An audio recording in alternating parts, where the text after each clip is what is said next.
Imagine being trapped in a relationship where every argument ends with you apologizing. Every silence feels like punishment, and every moment of peace is only a prelude to the next storm. That is the reality of emotional abuse. It is not always loud, but it is always destructive. It doesn't just break your heart, it reshapes your mind, convincing you that you are the problem, that your feelings are invalid, and that your very identity must be sacrificed to keep the peace. This is the psychological cage an abuser builds, and unless you see the tactics for what they are, you risk mistaking chains for love. When you deal with an emotional abuser, the first and most insidious maneuver you will encounter is their ability to shift the blame. They refuse to stand in the discomfort of their own actions, so they redirect that weight onto you. If they lash out, it somehow becomes your fault for provoking them. If they neglect your needs, you are told you are too demanding. Over time, this constant deflection begins to warp your sense of reality.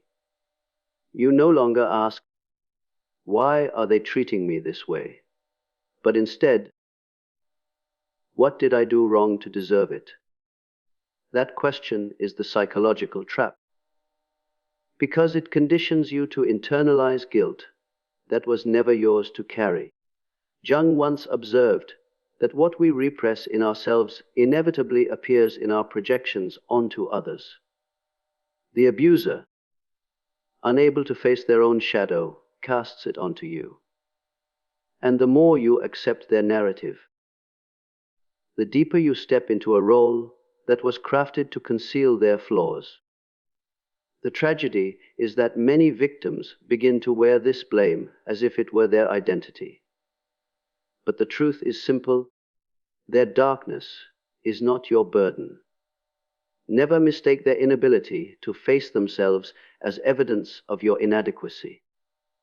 Gaslighting is perhaps the abuser's most devastating tool, because it attacks the very foundation of your reality. It begins subtly, contradicting what you recall, denying things they clearly said, or minimizing experiences you know were painful. Over time, these small fractures accumulate until you begin to distrust your own senses. You hesitate before speaking, questioning whether what you experienced was true or imagined. And that hesitation is precisely what they want, because once you doubt yourself, they no longer need to prove anything. You will do the work of dismantling your own certainty. From a Jungian perspective, this is a direct assault on consciousness itself. Your capacity to perceive truth is slowly dismantled, leaving you dependent on the abuser's version of reality. They become the arbiter of what is real and what is false, what is acceptable to feel and what is not. The danger lies in this dependency, because the more you surrender to their distortion, the more alienated you become from your own inner voice. And so, gaslighting does not simply silence you, it erases you. The defense against it is to hold firmly to your perception, to honor your memory, and to trust that your lived experience has its own undeniable authority. Emotional abuse is not always loud or dramatic. Sometimes it is a chilling silence, a withdrawal so deliberate that it feels like punishment carved out of absence. The abuser withholds affection, warmth, even the simple acknowledgement of your existence, leaving you in a state of emotional starvation. What makes this tactic so destructive is that it doesn't come with explanation or resolution. You are left to fill in the blanks, to assume that you must have done something wrong to deserve such coldness. In this way, They condition you to chase after reconciliation, to overextend yourself in hopes of restoring harmony. Psychologically, this is a form of control that thrives on uncertainty. Jung spoke of the human need for recognition, the validation that affirms our existence. When this is withheld, the psyche grows restless, insecure, and desperate for balance. The abuser exploits that hunger, keeping you trapped in an endless pursuit of approval that will never truly arrive. But here lies the truth: their silence says more about their emptiness than your worth. The absence of love is not evidence of your failure. It is a mirror of their incapacity to give. Do not mistake their withdrawal as proof that you are unlovable.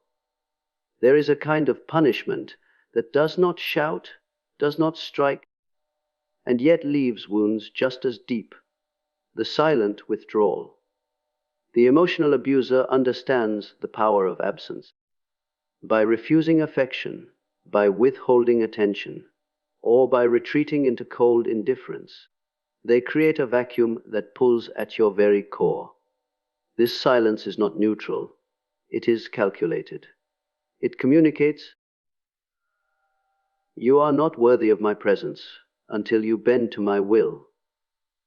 Slowly, you begin to interpret their withholding as your failure, as if love and acknowledgement are rewards you must earn rather than rights that naturally belong to you in a healthy relationship. From a Jungian lens, we might see this as a violation of one of the psyche's deepest needs: the need to be seen and mirrored. When that reflection is withheld, the self turns inward in desperation, feeding doubt and insecurity. The abuser thrives on this dynamic, for the more you chase after their approval, the more power they hold. But the absence is not your fault. Their silence is not evidence of your inadequacy. It is only the echo of their own emptiness. Remember this: true love does not withhold. It gives freely. Projection is one of the abuser's most deceptive tactics. Instead of confronting their own flaws, they cast those flaws onto you. If they are controlling, they accuse you of being controlling. If they are manipulative, they insist you are the one pulling strings. This reversal is not accidental. It is a defense mechanism designed to keep their shadow hidden from themselves. Jung taught that what we refuse to acknowledge within our own psyche does not disappear. It simply emerges in distorted form, often projected onto others. The abuser, unable to face their inner darkness, uses you as the canvas upon which they paint their disowned traits. The psychological effect of this is disorienting. You begin to defend yourself against accusations that have no grounding in reality, and in doing so, you become ensnared in their illusion. The more you explain, justify, or prove yourself, the deeper you are drawn into the game.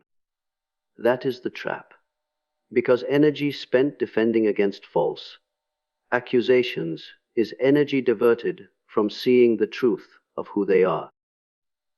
The lesson here is simple yet vital: do not accept ownership of what is not yours. Their projection is not a reflection of your character, but of their refusal to confront themselves. One of the most cunning strategies of an emotional abuser is their ability to weaponize your empathy.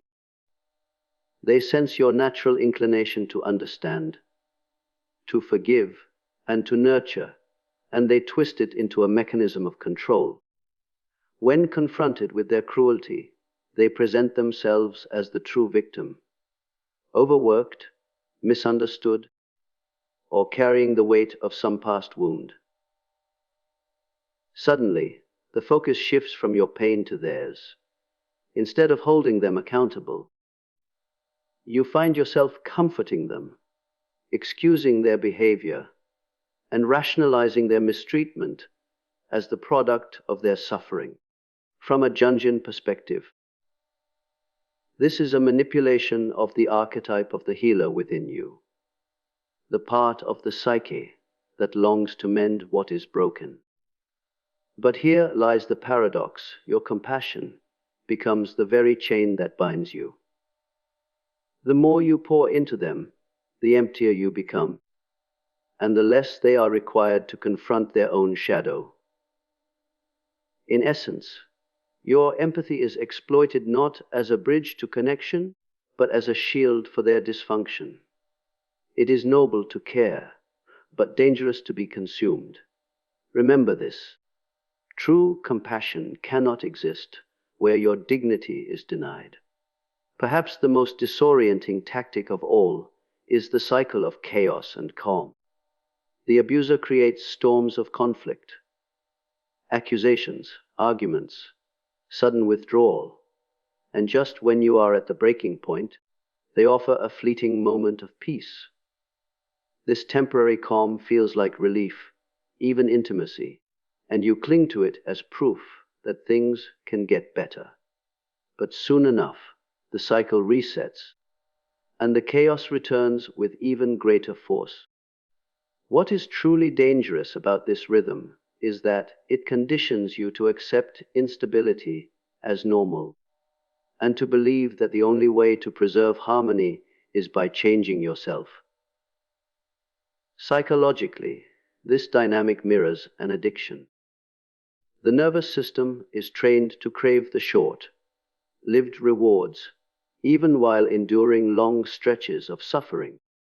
Jung would have called this a form of psychic possession, where the self becomes enslaved to a pattern it does not recognize. The more you adapt to survive within this cycle, the more your identity erodes, until you no longer remember who you were before the storm began. But here is the truth. Peace born from chaos is not peace, it is control. And no genuine love requires you to sacrifice your soul to maintain it.